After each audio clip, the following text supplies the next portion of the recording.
بسم اللہ الرحمن الرحیم۔ السلام علیکم، کیسے ہیں آپ سب؟ امید ہے اللہ پاک کی رحمت کے سائے میں ہوں گے۔ اللہ پاک ہم سب کو اپنے حفظ و امان میں رکھے اور آنے والے مشکل وقت سے بچائے اور ہدایت پانے والوں میں شامل فرما دے، آمین یا رب العالمین۔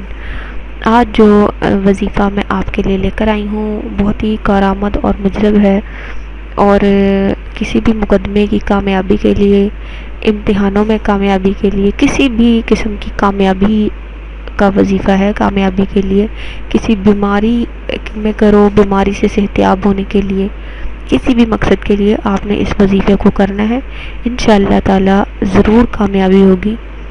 وظیفہ شروع کرنے سے پہلے ایک چھوٹی سی درخواست، ہمارا چینل ابھی تک اگر آپ نے سبسکرائب نہیں کیا تو ہمارے چینل کو سبسکرائب کر لیجئے، تاکہ ہماری آنے والی ہر ویڈیو آپ کو جلدی موصول ہو سکے، اور ساتھ لگے بیل آئیکن کو بھی پریس کر لیں۔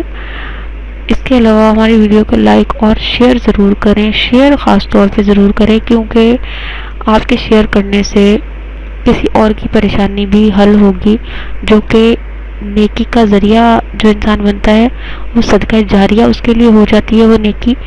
تو کیا پتہ یہ چھوٹی سی نیکی کر کے ہمارے لیے یہ صدقہ جاریہ بن جائے۔ چلیں جی، آپ ایک ویڈیو ضرور شیئر کریں۔ اب میں اس کے ساتھ وظیفہ شروع کرتی ہوں۔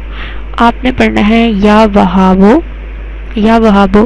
صبح تہجد کے ٹائم آپ نے اٹھ کے نفل پڑھ کے اور سجدے میں جا کر 100 مرتبہ یا وہابو پڑھنا ہے۔ انشاءاللہ تعالی آپ کسی بھی مقصد کے لیے سر اٹھائیں گے 101 مرتبہ پڑھ کر، اور سجدے میں ہی آپ نے اپنے مقصد کی دعا کرنی ہے، جس بھی مقصد کے لیے آپ نے پڑھنا ہے۔ آپ کو 7 دن کا یہ وظیفہ ہے، آپ 3 دن مشکل سے کریں گے، آپ کا مقصد انشاءاللہ تعالی اللہ کے حکم سے ضرور حل ہو جائے گا۔